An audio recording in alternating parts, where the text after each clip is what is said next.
திருமறை நேரம் Bible Hour presented by the National Bible College. கிறிஸ்துவின் சபையார் உங்களை வாழ்த்துகிறார்கள். Welcome to Satellite Bible Classes. வணக்கம் தேசிய வேதாகம கல்லூரி மாணவ கண்மணிகளே, தோழர்களே, பெற்றோர்களே, என் உலகளாவிய தமிழ் சொந்தங்களே, உங்கள் அனைவருக்கும் என்னுடைய இதயம் கனிந்த நல்ல வாழ்த்துக்கள். இந்த நாட்களில் ரோமருக்கு எழுதின நிருபம், புக் ஆஃப் ரோமன்ஸ் நாம் படித்து கொண்டிருக்கிறோம். உலகத்தில் நீங்கள் எந்த இடத்துல இருந்தாலும் நேரப்படி தவறாமல் நடுநிலையான இந்த வேத வசனம் ஒரு வகுப்பாக உங்களுக்கு வருகிறது. அதாவது வான்வழி வகுப்புகள், ஆன்லைன் கிளாஸஸாக வருகிறது. என் அன்பு மாணவர்களே, இதை எடுத்து நான் போதிக்கும்போது என்னுடைய நிலைமை என்னன்னா, நான் எந்த பக்கத்தையும் சாராதவன். நான் ஒரு கத்தோலிக்கனும் அல்ல, ஒரு புராட்டஸ்டன்ட் மனிதனும் அல்ல. இன்னும் இந்த பெந்தேகோஸ்தே என்று சொல்கிறார்களே, அந்த அமைப்புக்கும் எனக்கு எந்த சம்பந்தமும் கிடையாது. நான் வெறும் கிறிஸ்தவராக இந்த பைபிளை படித்து அதில் என்ன சொல்லி இருக்கிறது அதை மட்டும் கவனிக்க, அதன்படி நடக்க விருப்பமுள்ளவனாக இருக்கிறேன். 2000 ஆண்டுகளுக்கு முன்பாக இயேசு கிறிஸ்துவை மறுதலித்து அவரை சிலுவையில் அறைந்து அவருடைய இரத்தப் பழியை ஏற்றுக்கொண்ட அன்றைய யூத சமுதாயம் இன்றைய நாள் வரைக்கும் அது கடினப்பட்டு இருக்கிறதை நாம் பார்க்கிறோம். இன்றைய யூதர்கள் பழைய ஏற்பாட்டு மோசேயினுடைய நியாயப்பிரமாணத்தின்படி சற்றேறக்குறைய நடக்கக்கூடிய மக்கள். இன்றைய யூதர்களுக்கு பலி செலுத்தக்கூடிய தேவாலயம் இல்லை, அது இடிக்கப்பட்டு விட்டது. ஆகவே அவர்கள் தனித்தனியான ஒரு குழுவாக, ஒரு மதமாக இருக்கிறதை நாம் பார்க்கிறோம். ஆனாலும் தேவன் அவர்களை முற்றிலும் நிராகரித்து விட்டாரா? அவர்களுக்கு இனி இரட்சிப்பே கிடையாதா? அவர்களுடைய பாவங்களை தேவன் மன்னிக்க மாட்டாரா?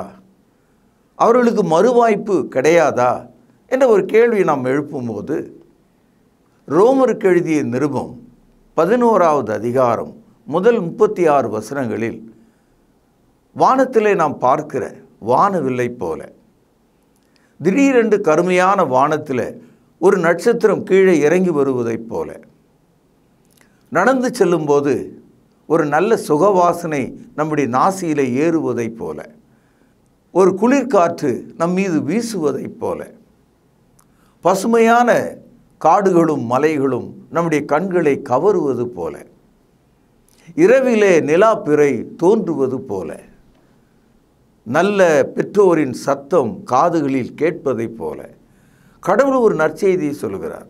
அது என்ன தெரியுங்களா? இஸ்ரவேலை நான் முற்றிலும் நிராகரிக்கவில்லை, முற்றிலும் நான் அவர்களை தள்ளிவிடவில்லை, அவர்களுக்கு ஒரு மறுவாழ்வை நான் கொடுப்பேன். இதுதான் ரோமருக்கு எழுதிய நிருபம் 11ஆம் அதிகாரத்தில் நாம் படிக்கிறோம். ரோமருக்கு எழுதிய நிருபம் இந்த முதல் வசனம் பாருங்கள். இப்படி இருக்க தேவன் தம்முடைய ஜனங்களை தள்ளிவிட்டாரோ என்று கேட்கிறேன். தள்ளிவிடவில்லையே, நானும் ஆபிரகாமின் சந்ததியிலும் பென்யமீன் கோத்திரத்திலும் பிறந்த இஸ்ரவேலன். அதாவது இஸ்ரவேலர்கள் இயேசுவை சிலுவையில் அறைந்து கொன்றார்கள். அந்த இஸ்ரவேலர்களுடைய குடும்பங்களிலே பெஞ்சமின் கோத்திரத்தைச் சேர்ந்தவர் தான் இந்த புத்தகத்தை எழுதுகிற பவுல் அப்போஸ்தலர். பவுலடியார் இப்பொழுது என்ன சொல்கிறார்?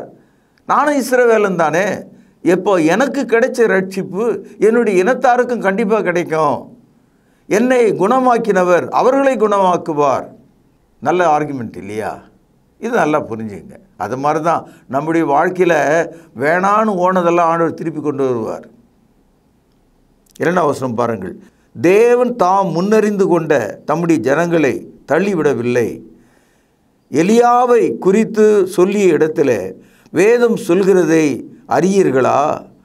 அவன் தேவனை நோக்கி, கர்த்தாவே, உம்முடைய தீர்க்கதரிசிகளை அவர்கள் கொலை செய்து உம்முடைய பலிப்பீடங்களை இடித்து போட்டார்கள். நான் ஒருவன் மாத்திரம் மீதியாக இருக்கிறேன், என் பிராணனையும் வாங்க தேடுகிறார்களே என்று இஸ்ரவேலுக்கு விரோதமாய் விண்ணப்பம் பண்ணின போது அவனுக்கு உண்டான தேவ உத்தரவு என்ன? பாகாலுக்கு முன்பாக முழங்காற்படியிடாத 7000 பேரை எனக்காக மீதியாக வைத்தேன் என்பதே. அப்படி போல இக்காலத்திலேயும் கவனியுங்கள், கிருபையினாலே உண்டாகும் தெரிந்து கொள்ளுதலின்படி ஒரு பங்கு மீதியாக இருக்கிறது. என் அன்பு சகோதரர்களே, இப்பொழுது நான் வாசித்த அந்த 5 வசனத்தில் 5வது வசனத்தில் ஒரு சிறப்பு செய்தி இருக்கிறதை நீங்கள் பார்க்கலாம். அது என்னன்னா, ஒரு பங்கு மீதியாக இருக்கிறது. சில சமயங்களில் ஒரு பழத்தை வாங்கினோம்னா ஏதாவது ஒரு மூலையில் கொஞ்சம் அழுகி இருக்கும். பெரிய பணக்காரர்கள்னால் அதை தூக்கி எறிவாங்க. நடுத்தரமான நம்மை போல மக்கள்னால் அது வரைக்கும் சுற்றிலும் அறிந்து அதை எரிந்து விட்டு மீதி பகுதியை நாம் உண்போம். அது வாழைப்பழமாக இருக்கலாம், ஆப்பிளாக இருக்கலாம், எந்த ஒரு பழமாக இருந்தாலும் நல்ல பகுதியை நம்ம எடுத்துக்கொள்வோம். அது மாதிரி எல்லா விஷயத்திலும், பழ விஷயத்தில் மட்டும் இல்லை, நம்முடைய ஆத்ம விஷயத்தில் கூட தேவன் அப்படி தான் நடக்கிறார். ஒரு பங்கு மீதியாக இருக்கிறது அப்படின்னு சொல்கிறார். இஸ்ரவேலரில் எல்லாரையும் முற்றிலுமாக தேவன் தள்ளலை, அவர்களிலும் ரட்சிக்கப்படக்கூடியவர்கள் இருக்கிறார்கள். அதற்கு ஒரு எக்ஸாம்பிள், ஒரு மாதிரி நான் என்று அப்போஸ்தலனாகிய பவுல் சொல்கிறார். அதான் அந்த உண்மை. இதை நான் நம்புகிறேன், நீங்களும் இதை புரிந்து கொள்ளுங்கள். 1 ராஜாக்கள் 19ஆம் அதிகாரம் 10வது வசனத்தில் 14வது வசனத்தில் எலியா தேவனிடத்தில் இந்த கருத்தை சொல்கிறார். அவனுடைய பிராணனை வாங்க அன்றைய ஆகாப் தேடின போது தேவனிடத்தில் என்ன சொன்னால், எல்லாரும் ஓடி போயிட்டாங்க, எல்லாரும் செத்து போயிட்டாங்க, நான் ஒரே ஆள் தான் உயிரோடு இருக்கிறேன், உமக்காக வைராக்கியமாக இருக்கிறேன், என் உயிரையும் எடுக்க அவர்கள் வருகிறார்கள் என்று சொன்னார். இன்றைக்கு கூட பாருங்கள், சமுதாயத்தில் நம்மோடு இருக்கிற போதகர்கள், குடும்பங்கள் அல்லது நம்முடைய அப்பா அம்மா இப்படி தான் சொல்லுவாங்க, நான் ஒருத்தந்தான், என்ன மாதிரி யாருமே கஷ்டப்பட்டதில்லை, நான் தான் இந்த உலகத்திலேயே கடைசி ஆள், இந்த மாதிரிலாம் பேசுகிறவங்க உண்டு. ஆனால் தேவனுக்கு தெரியும், இந்த உலகத்தில் இன்றைக்கி 730 கோடி ஜனங்கள் இருக்கிறார்கள் என்று சொன்னால் தேவன் எத்தனை பேர் அவருடைய மக்களாக இருக்கிறார்கள் என்று அவருக்கு தெரியும். வானத்தில் கோடான கோடி நட்சத்திரங்கள் இருக்கிறது என்று சொன்னால் அதில் துருவ நட்சத்திரம் எது என்பது தேவனுக்கு தெரியும். அதனால் நோவாவையும் அவனுடைய குடும்பத்தையும் தெரிந்து கொண்ட தேவன், லோத்தை தெரிந்து கொண்ட தேவன், ஆபிரகாமோடு உடன்படிக்கை செய்த தேவன், மோசேயை தெரிந்து கொண்ட தேவன், தாவீதை தெரிந்து கொண்ட தேவன் உங்களையும் தெரிந்து கொள்வார். எலியாவினுடைய கம்ப்ளைண்ட் என்ன? நான் மட்டும்தான் இருக்கிறேன் அப்படின்னு சொல்கிறார். இதை நீங்கள் வாசிங்க. 1 ராஜாக்கள் 19வது அதிகாரம் 10வது வசனம் 14வது வசனத்தில் நான் ஒருவன் தான் வைராக்கியமாக மீதியாக இருக்கிறேன் என்று அவர் சொன்னார். நீங்கள் கூட அந்த மாதிரி நினச்சிட்டு இருக்கலாம், நான் தான் கடைசி ஆள், வேறு யாருமே கிடையாது, எங்கள் குடும்பத்தில் நான் ஒரு ஆள் தான், இப்படியெல்லாம் யோசிக்காதீங்க, கடவுளுக்கு எல்லாம் தெரியும். அப்போது ஆண்டவர் சொன்னார் எலியா கிட்ட, அந்த பதில் பரிசுத்த ஆவியானவர் மனம் திரும்பாமல் கடினப்பட்டிருக்கிற இந்த இஸ்ரவேலர்களுக்கு ஒரு உதாரணமாக சொல்கிறார். அதை தான் ரோமர் 11வது அதிகாரம் 5வது வசனத்தில் பார்த்தோம். ஒரு பங்கு இன்னும் மீதியாக இருக்கிறது, கடினப்பட்ட அவர்கள் மத்தியில் ஒரு பங்கு இன்னும் மீதியாக இருக்கிறது என்று சொல்லுகிறார். இப்பொழுது 1 ராஜாக்கள் 19வது அதிகாரம் 16வது வசனத்தில் எலியாவுக்கு ஆண்டவர் ஒரு பதில் சொன்னார். எலியாவுக்கு அப்போ தான் விழிப்பே வந்தது, ஆச்சரியம் வந்தது, தேவன் எவ்வளோ பெரியவர் என்பது தெரிந்தது, அவருடைய ஞானம், அவருடைய ஐஸ்வர்யம், அவருடைய அறிவு எவ்வளோ அளக்க முடியாதது என்று அவரால் ஆச்சரியப்படக்கூடியதாக இருந்தது. Paul cannot understand God's riches, wisdom, knowledge and his judgment. அவன் ஆச்சரியமாகி போட்டான். என்ன சொன்னார் பாருங்க, 18வது வசனம், கையில் பேனா இருந்தால் சுழித்து கொள்ளுங்கள். ஆனாலும் பாகாலுக்கு முடங்காதிருக்கிற முழங்கால்களையும் ஒன்று, அவனை முத்தம் செய்யாதிருக்கிற வாய்களையும் உடைய 7000 பேரை இஸ்ரவேலிலே மீதியாய் வைத்திருக்கிறேன். அதாவது தேவன் எலியாவுக்கு கொடுத்த பதில் இது. அன்னைக்கு இஸ்ரவேலில் 1 கோடி பேர் இருந்திருக்கலாம், எலியா என்ன சொல்கிறாரு, நான் மட்டும்தான் அப்படின்னாரு. ஆனால் தேவன் சொன்னார், இல்லை, இன்னும் 7000 பேர் உன்ன மாதிரியே இருக்கான். இந்த 7000 பேர் எப்படி வித்தியாசப்படுத்தி சொல்கிறாருன்னா, பாகால் என்ற ஒரு கடவுளுக்கு அதை பின்பற்றி போகிறவங்க அதற்கு முன்னால் முழங்கால் படியிட்டு அதனுடைய காலை முத்தமிட வேண்டும். அது அந்த மார்க்கத்தினுடைய போதனை. ஆண்டவர் சொல்கிறாரு, பாகாலுக்கு முழங்கால் படியிடாத, பாகாலுக்கு முத்தமிடாத 7000 பேர் இருக்கிறார்கள் எலியா என்று சொன்னார். அப்படின்னா 7001 எலியாவோட சேர்த்தான். இது எலியாவுக்கு தெரியல. அதே மாதிரி தான் இன்றைக்கு ரட்சிக்கப்படாத இந்த இஸ்ரவேலர்கள் மத்தியில் தேவனுக்கு பிரியமாக இருக்கும்படி தெரிந்து கொள்ளப்பட்ட இஸ்ரவேலர்கள், யூதர்கள் இன்றைக்கும் இருக்கிறார்கள் என்ற கருத்தை தான் இந்த 11ஆம் அதிகாரத்தில் பார்க்கிறோம். பவுலடியார் என்ன சொல்கிறாரு, நானே ஒரு எக்ஸாம்பிள்ன்றார். ஏன்னா அவரும் ஒரு இஸ்ரவேலன் தானே.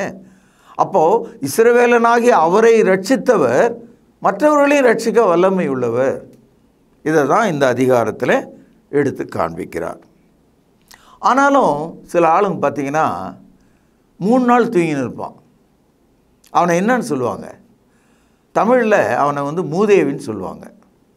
அதாவது தூக்கத்தின் கடவுள் அவனுக்குள்ளே புகுந்து கொண்டார். மூதேவினா தூக்கத்தின் கடவுள், காட் ஆஃப் த ஸ்லீப்.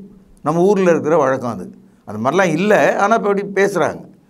ஒரு ஆள் 3 நாள் தூங்குறான்னா அவன் என்ன ஆளாக இருப்பான்? அவன் சேர்ந்த மாதிரி ஒரு ஆள் 6 மணி நேரம் தூங்க முடியாது. நடுவில் ஒரு முழிப்பு வரத்தான் செய்யும். ஆனால் 3 நாள் தூங்குற ஆள், இந்த கோமான்னு ஒன்று இருக்குது, மூளை மட்டும் வேலை செய்யும், வேறு எதுவுமே வேலை செய்யாது. அவன் 3 மாதம் 3 வருஷம் அவன் அப்படியே சொரணை இல்லாமல் இருப்பான், எதுவும் அவனுக்கு தெரியாது. இது மாதிரியான ஒரு தூக்கத்தை என்னன்னு சொல்லலான்னா, பாருங்கள் 11ஆவது அதிகாரம் 8வது வசனம், பேனால மார்க் பண்ணுங்க. கன நித்திரையின் ஆவியையும் காணாதிருக்கிற கண்களையும் கேளாதிருக்கிற காதுகளையும் தேவன் அவர்களுக்கு கொடுத்தார் என்று எழுதியிருக்கிறபடி ஆயிற்று. இந்த வசனம் ஏசாயா தீர்க்கதரிசன புத்தகத்தில் 29வது அதிகாரம் 10வது வசனத்தில் தீர்க்க தரிசனமாக இருக்குது. அதாவது கன நித்திரையின் ஆவி, அதான் நான் சொன்னேன். சேர்ந்த மாதிரி 3 நாள் 4 நாள் தூங்கிட்டே இருப்பான் அவன். அது மாத்திரம் இல்லை, அவனுக்கு கண்ணில் எதுவுமே தெரியாது. சில பேர் சொல்லுவாங்க, உனக்கு என்ன கண்ணு தெரியலையா, கொழுப்பு அடைத்திருக்கிறது என்று கூட கேட்கிறார்கள். அம்மா அப்பாவை கால் எட்டி உதைக்கிற ஆள் கண்ணு தெரிஞ்சு எட்டி உதைக்கிறாள் இல்லையா? காணாது இருக்கிற கண்கள். அற்புதமான உண்மையுள்ள மனைவியை எட்டி உதைத்து விட்டு ஒரு பேய் பின்னால் ஓடுறானே, ஒரு வேசின் பின்னால் ஓடுறானே, அவனுக்கு கண் இருந்து என்ன பயன்? மனைவியும் குழந்தையும் விட்டு விட்டு பேய் போல் வாழ்கிற அந்த மனிதன் பார்வையற்றவனைப் போல் இருக்கிறான். தேவன் சொல்கிறாரு, இந்த மாதிரி மனிதர்கள் இருக்கிறாங்க. கனநித்திரையின் ஆவி, பார்க்க முடியாத கண்கள், கேட்க முடியாத காதுகள் அவர்களுக்கு இருக்கிறது. இன்றைக்கும் அதான் நம்ம பார்க்குறோம். நம்ம அக்கம் பக்கத்தில் நம்முடைய சொந்த பந்தங்களில் மக்களை பார்த்தா அவங்களுக்கு அந்த சத்தியம் விளங்கலை, அவங்களுடைய பாவம் அவங்களுக்கு நெஞ்ச குத்தலை, அவன் மாற திறந்து போட்டுக்கிட்டு முன்னால் நிற்கிறான், தேவனை அறியாதவனாக இருக்கிறான், இந்த உலகமே சதம் என்று வாழ்கிறான். இன்றைக்கு இந்த அரசியல்வாதிகள்லாம் நம்ம பார்த்தோம்னா அவங்க செய்யாத அக்கிரமங்களே இல்லை, அவங்க செய்யாத கொடுமைகளே இல்லை, கொலைகளே இல்லை. இன்றைக்கி உலகத்தில் அதிகமாக கொலை யார் செய்கிறான்னா அரசியல்வாதி செய்கிறான். அவனை எதிர்த்துறவனெல்லாம் ஆளை விட்டு கொண்டுடுவான், போலீஸை விட்டு அழிச்சிடுவான் இல்லையா? அதான் நடக்குது. இப்படிப்பட்ட மக்கள் உணர வேண்டும், மனம் திரும்ப வேண்டும். 11ஆவது அதிகாரத்தில் ஒரு சில உதாரணங்களை அவர் நமக்கு சொல்லுகிறார். அது என்னன்றதை நம்ம பார்க்கலாம். அதாவது இந்த மார்க்கெட்டில் நீங்கள் போய் சொல்லியிருப்பீங்க, நாளைக்கு இந்த மீனை வாங்குகிறேன், இந்த ஈரலை நான் வாங்கிக்கிறேன், அதே மாதிரி இந்த சைக்கிளை வாங்கிக்கிறேன், இந்த மோட்டரை வாங்கிக்கிறேன், இந்த காரை வாங்கிக்கிறேன் அப்படின்னு நம்ம சொல்லுவோம். அதுக்கப்புறம் ஏதோ ஒரு சூழ்நிலையால் வாங்க முடியாமல் போயிடும். அந்த கடைக்காரர் என்ன செய்வார், சரி அவன் வரலன்னு சொல்லிட்டு வேறு யாருக்காவது விற்றுருவார். அவர் விற்ற பிறகு இவன் நான் அன்றைக்கி புக் பண்ணிட்டு போனேனே, நான் அன்றைக்கி சொல்லிட்டு போனேனே, நீங்கள் எப்படி விற்கலாம்? அவர் சொல்லுவார், இந்த பார், ஏன் பொருள், உன்னால் எனக்கு 2 நாள் வியாபாரம் கெட்டது, ஆகவே நான் விற்றுட்டேன். இன்னொரு தடவை அந்த மாதிரி ஒரு பொருள் வந்தால் உனக்காக நான் தரேன், காத்திரு என்று சொல்லுவார் இல்லையா?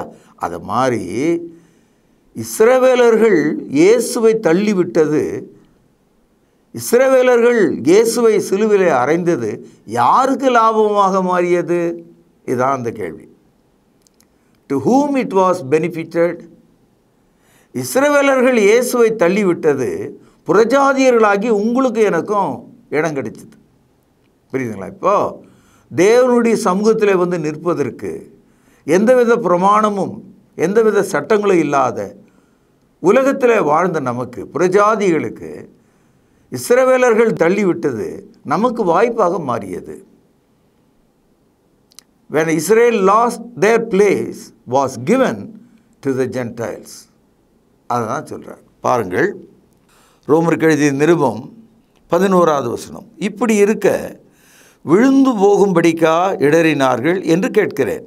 அப்படி அல்லவே, அவர்களுக்குள்ளே வைராக்கியத்தை எழுப்பத்தக்கதாக அவர்களுடைய தவறுதலினாலே, கவனிங்க, அவர்களுடைய தவறுதலினாலே புறஜாதிகளுக்கு இரட்சிப்பு கிடைத்தது.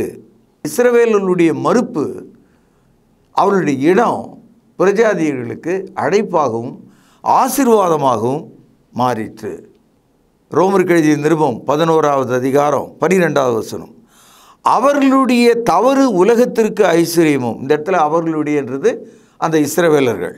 அவர்களுடைய தவறு உலகத்திற்கு ஐஸ்வர்யமும் அவர்களுடைய குறைவு புறஜாதிகளுக்கு ஐஸ்வர்யமாயிருக்க அவளுடைய நிறைவு எவ்வளோ அதிகமாக அப்படி இருக்கும் என்று வியக்கிறார். அவங்க விட்டதுனால உங்களுக்கு சீட்டு கிடச்சிது. அவன் திரும்பி வந்தால் அவன் எந்த அளவுக்கு எல்லா சீட்டையும் பிடிச்சிக்குவான், அதை கொஞ்சம் எண்ணி பாருங்கள் அப்படின்னு இந்த புறஜாதிகளுக்கு சொல்கிறார். இந்த புறஜாதிகள் என்ன செய்கிறாங்க? அதாவது தேவனற்ற மக்கள், அந்த யூதர்களை விட நாங்கள் தான் நல்லவர்கள். பார்த்தீங்களா, இப்போது சின்ன பிள்ளைங்க வந்து நையாண்டி பண்ணோம், கீழே விழுந்து அடிபட்டிருக்கிற பசங்களை பார்த்து நின்றுட்டு இருக்கிற பசங்க கேலி பண்ணுவாங்க. அந்த மாதிரி புறஜாதிகள் என்ன சொல்கிறாங்க? அதை பார்த்தீங்களா, அந்த இஸ்ரவேலர்கள்லாம் எப்படி விழுந்தாங்க, எப்படி நாசமாக போனாங்க, நாங்கள் பார்த்தீங்களா தேவன் எங்களை தலையில் தூக்கி வச்சு கொண்டாடுறாரு, எங்களுக்கு எவ்வளோ ஆசீர்வாதம் கிடச்சிது பார்த்தீங்களா அப்படின்னு பெருமை பேசாதீங்க என்று புறஜாதிகளுக்கு சொல்கிறார். இதுக்கு ஒரு அழகான உதாரணத்தை சொல்கிறார். அந்த உதாரணம் என்னென்னா, இப்போ நம்ம ஊரில் மாமரம் இருக்குது, பயங்கரமாக புளிக்கிற மாதிரி பழம் இருந்தால் நம்ம என்ன செய்வோம்னா அதனுடைய கிளையை வெட்டிட்டு நல்ல இனிக்கிற மாதிரி இருக்கிற ஒரு மரத்தினுடைய கிளையை வெட்டி வெட்டப்பட்ட இடத்துல இந்த மரத்தில் எடுத்துன்னு வந்து ஒட்டி கட்டிடுவாங்க. ஆங்கிலத்தில் இதற்கு கிராஃப்டிங், ஒட்டப்படுதல் என்று பொருள். அதனால தான் ஒட்டு மாங்காய், ஒட்டு மாம்பழம் என்று சொல்லுவாங்க. ஏன் அதை ஒட்டு மாம்பழம் ஒட்டு மாங்காய்ன்னு சொல்கிறாங்கன்னா, புளிப்புள்ள மரத்தில் இனிப்புள்ள மரத்தின் கிளையை ஒட்டி விட்டார்கள். அதே மாதிரி இஸ்ரவேலர்களில் அவங்க ஊரில் ஒலிவம் என்ற ஒரு மரம் இருக்குது, அதாவது நல்ல ஒலிவம். அப்புறம் காடுகளில் காட்டு ஒலிவம். மனிதர்கள் நல்ல ஒலிவ பழத்தையும் அதனுடைய எண்ணெயும் தான் உபயோகப்படுத்துவாங்க. காட்டு ஒலிவத்தை ஆடு மாடுகள் தான் மேயும். இப்போ கடவுள் என்ன செய்கிறாரு, இந்த நல்ல ஒலிவ மரத்தினுடைய ஒரு பெரிய கிளையை வெட்டி தூரமாக போட்டார். அதாவது அந்த இஸ்ரவேலர்களை தூரமாக்கிட்டார். வெட்டப்பட்ட இடத்துல காட்டு ஒலிவ மரம் இருக்குது பார்த்தீங்களா, உங்களை போல என்னை போன்றவர், அவர்களை வெட்டி இந்த மரத்தோடு ஒட்டிட்டார்.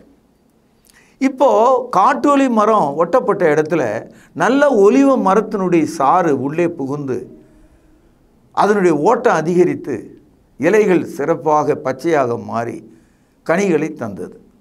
இப்போது ஒட்டப்பட்ட கிளையில் நல்ல ஒலிவ பழங்கள் வந்தது. எப்படி மாமரத்தில் வெட்டப்பட்டு ஒட்டப்பட்ட அந்த கிளை இனிப்புள்ள மாம்பழங்களை அந்த மரம் முழுவதும் கொடுத்ததோ, அதுபோல தேவன் புறஜாதிகளை இஸ்ரவேலர்கள் இருக்க வேண்டிய இடத்துல ஒட்டி வைத்து அவர்களை நல்லவர்களாக மாற்றிவிட்டார். இந்த உதாரணம் புரியுதா உங்களுக்கு? கஷ்டமாக இருக்கா? இப்பொழுது ரோமர் 11வது அதிகாரம் 24வது வசனம். சுவாபத்தின்படி காட்டு ஒலிவ மரத்திலிருந்து நீ வெட்டப்பட்டு சுவாபத்திற்கு விரோதமாய் நல்ல ஒலிவ மரத்திலே ஒட்ட வைக்கப்பட்டிருந்தால் சுவாப கிளைகளாகிய அவர்கள் தங்கள் சுய ஒலிவ மரத்திலே ஒட்டு வைக்கப்படுவது அதிக நிச்சயம் அல்லவா? கொஞ்சம் தலை சுத்திரமாக இருக்கும். என்ன சொல்கிறாரு? தேவனற்ற பிரஜாதிகள் இஸ்ரவேலர்கள் இருக்க வேண்டிய இடத்துல தேவன் அவர்களை கொண்டு வந்து வைத்து விட்டார்.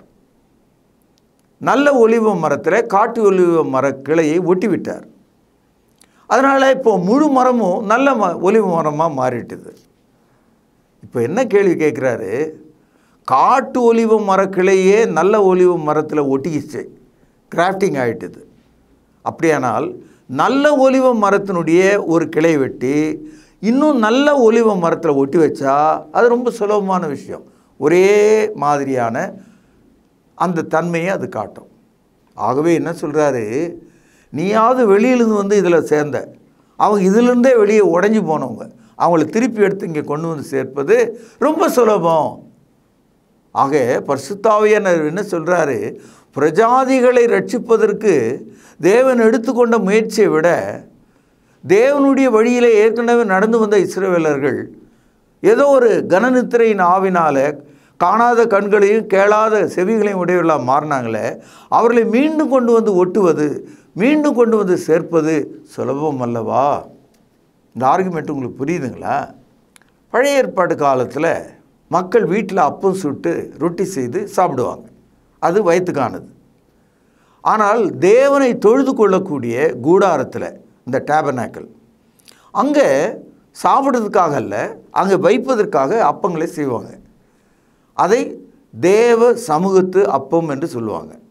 அதுவும் நம்ம வீட்டு கோதுமை மாவுலேயோ அல்லது பார்லியோ ஏதோ ஒரு மாவில் செஞ்சது தான். ஆனால் அந்த அப்பம் செய்யும்போது இது தேவனுடைய சமூகத்திலே படைக்கப்படுவதற்கு என்று செய்வார்கள். செய்து அந்த அப்பத்தை கொண்டு போய் தேவ சமூகத்தில் வைத்து விடுவார்கள். இப்போ ஒரு கேள்வியை கேட்குறாரு. மாவு பிசைஞ்சாங்க இல்லையா, தேவ சமூகத்தில் வைப்பதற்கு 12 அப்பங்கள் போதும். ஆனால் இவங்க பிசைஞ்ச மாவு இருக்க இன்னும் ஒரு 4 ரொட்டி சுடலாம். இந்த மாவை அவங்க என்ன செய்வாங்க? அவங்க வீட்டுக்கு வச்சுக்குவாங்க, அதை சுட்டு அவங்க சாப்பிட்ருவாங்க. ஆனால் பாயிண்ட் என்னென்னா, சப்ஜெக்ட் என்னென்னா, இவன் மாவு பிசையும் போது பரிசுத்தமான வேலைக்கென்று இந்த அப்பத்தை செஞ்சான். அந்த மாவை அங்கே கொண்டு வந்து பிசைஞ்சு அந்த அப்பத்தை செஞ்சான். அப்போ போதுமானது அங்கே போயிட்டுது. மீதி இருக்கிற மாவும் கூட பரிசுத்தமானது தானே. அது மாதிரி இஸ்ரவேலர்களை தேவன் ஆயத்தமாக்கினார். சிலர் கெட்டு போனாங்க. ஆனால் மீதி இருக்கிறவங்க நல்லவங்களாக மாற்றுவது தேவனுக்கு ரொம்ப சுலபம். கொஞ்சம் கஷ்டமாக இருக்கும். வசனத்தை நான் வாசிக்கிறேன், நீங்கள் புரிஞ்சுக்கலாம். பார்ப்போம். ரோமர் 11வது அதிகாரம் 16வது வசனம். மேலும் முதற் பலனாகிய மாவானது பரிசுத்தமாயிருந்தால் பிசைந்த மா முழுவதும் பரிசுத்தமாயிருக்கும். வேறானது பரிசுத்தமாயிருந்தால் கிளைகளும் பரிசுத்தமாயிருக்கும். வேறு பரிசுத்தம்னா கிளைகளும் பரிசுத்தம்தான். அப்போ தேவ சமூகத்துக்கு வந்த அப்பம் பரிசுத்தம்னா அதை பிசைஞ்சாங்களே அந்த தொட்டியில் மீதி மாவு இருக்க, அதுவும் பரிசுத்தம்தான். அதுபோல் தேவன் தமது ஜனத்தை நேசிக்கிறார், ஒருவரையும் அவர் கைவிடுவதில்லை. அதனால தான் இயேசுநாதர் சொன்னார், மத்தேயு 11வது அதிகாரம் 28வது வசனத்தில், வருத்தப்பட்டு பாரம் சுமக்கிறவர்களே நீங்கள் எல்லாரும் இடத்துல வாருங்கள், நான் உங்களுக்கு இளைப்பாறுதலை தருவேன். Come unto me all ye that with heavy laden and I will give you rest என்று சொன்னார். ஆகவே தேவன் யாரையும் தள்ளிவிட மாட்டார். என்னிடத்தில் வருகிறவனை நான் புறம்பே தள்ள மாட்டேன் என்று இயேசு வாக்குறுதி கொடுத்திருக்கிறார். என் அன்பு சகோதரர்களே, இந்த காலையில் நீங்கள் கேட்ட இந்த ஆரோக்கியமான வசனம், நீங்கள் கண்ட அந்த காட்சி, இஸ்ரவேலிலே பாகாலுக்கு முழங்கால் படியிடாத, பாகாலுக்கு முத்தமிடாத 7000 பேரை நான் மீதியாக வைத்திருக்கிறேன் என்று சொன்னாரே, அப்படிதான் இந்த உலகத்தில் தேவனுக்கு பிரியமான மக்கள் இருக்கிறார்கள். அவர்களில் நீங்களும் ஒருவர். உங்கள் குடும்பத்தில் பாருங்கள், திரும்பி பாருங்கள், எத்தனை தலைமுறை தேவனற்றவர்களாக இருந்தாங்க, விக்கிரக வழிபாட்டில் இருந்தாங்க, மரண தூதர்களாக இருந்தாங்க, அக்கிரமக்காரர்களாக இருந்தாங்க, சகல பாவத்தை ஆவலோடு செய்வர்களாக இருந்தாங்க. அவர்கள் மத்தியிலிருந்து தேவன் உங்களை தெரிந்து கொண்டார். பார்த்தீங்களா? How beautiful it is that you have been chosen as a child of God. பாவத்தினாலும் அக்கிரமத்தினாலும் மரித்திருந்த நம்மை தேவன் உயிர்ப்பித்தாரே. ரோமருக்கு எழுதிய நிருபம் 11ஆம் அதிகாரம் 33வது வசனம். தேவனுடைய ஐஸ்வர்யம், ரிச்சஸ், ஞானம், விஸ்டம், அறிவு, நாலேஜ் என்பவைகளின் ஆழம் எவ்வளவாயிருக்கிறது. ஹவு டீப் இட் வாஸ் என்று சொல்கிறார். அதாவது உலகத் தோற்றம் முதல் எல்லாவற்றையும் அறிந்த தேவன் கெட்டு போகிறவனையும் கெடாதவனையும், நல்ல ஒலிவு மரத்தையும் காட்டு ஒலிவு மரத்தையும், பிசைந்த மாவையும் சுட்ட அப்பங்களையும், எலியாவையும் அந்த 7000 பேரையும், கெட்டு போனவர்களையும் மீதியாக இருக்கிறவர்களையும் அறிந்திருக்கிறார் இல்லையா? ஆகவே என்ன சொல்கிறாரு? தேவனுடைய ஐஸ்வர்யம் 1, தேவனுடைய ஞானம் 2, தேவனுடைய அறிவு 3, இவைகளின் ஆழம் எவ்வளவு பெரிதாக இருக்கிறது. அவருடைய நியாய தீர்ப்புகள் அளவிடப்படாதவைகள், அவருடைய வழிகள் ஆராயப்படாதவைகள். You cannot understand God's judgment and God's ways. கடவுளுடைய வழியும் அவருடைய நியாய தீர்ப்பையும் புரிஞ்சிக்க முடியாது. நம்ம அப்படி தானே இருக்கோம். என் அன்பு சகோதரர்களே, இதை விளங்கி கொள்ளுங்கள். இப்போ 2-3 கேள்விகளை கேட்கிறார். 34வது வசனம். கர்த்தருடைய சிந்தையை அறிந்தவன் யார்? 1. 2. அவருக்கு ஆலோசனை காரணாய் இருந்தவன் யார்? 3. தனக்கு பதில் கிடைக்கும்படிக்கு முந்தி அவருக்கு ஒன்றை கொடுத்தவன் யார்? இந்த 3 கேள்விகளுக்கும் மனிதனால் பதில் சொல்ல முடியாது. அதனால் தேவனிடத்தில் சண்டையிடவோ, கோபப்படவோ, எரிச்சல் அடையவோ நமக்கு வாய்ப்பே இல்லை. God is absolute and eternal. ஆகவே அவருக்கு முன்பாக நாம் தாழ்ந்து அவருடைய சித்தம் விளங்க அவருக்கு நாம் கீழ்ப்படிய வேண்டியது அவசியமாக இருக்கிறது என்று சொல்லி இன்றைய பாடத்தை நான் இங்கே நிறைவு செய்கிறேன். நாளை நாம் சந்திப்போம். பிரார்த்தனை செய்வோம். பரிசுத்தமுள்ள தகப்பனே, இந்த நாளில் நாங்கள் கேட்ட ஆலோசனையை ஆசீர்வதியும், ஞானமுள்ள இருதயத்தை தாரும். இயேசுவின் நாமத்தில் ஜெபம் கேளும் பிதாவே, ஆமேன். தொடர்பு கொள்ள வேண்டிய முகவரி: திருமறை நேரம், 58 சர்ச் தெரு, குமரன் நகர், சென்னை 6,82,000. செல்போன் 9385500882. கர்த்தாவே, தேவர்களில் உமக்குப்பானவர் யார்? வானத்திலும் பூமியிலும் உமக்குப்பானவர் யார்?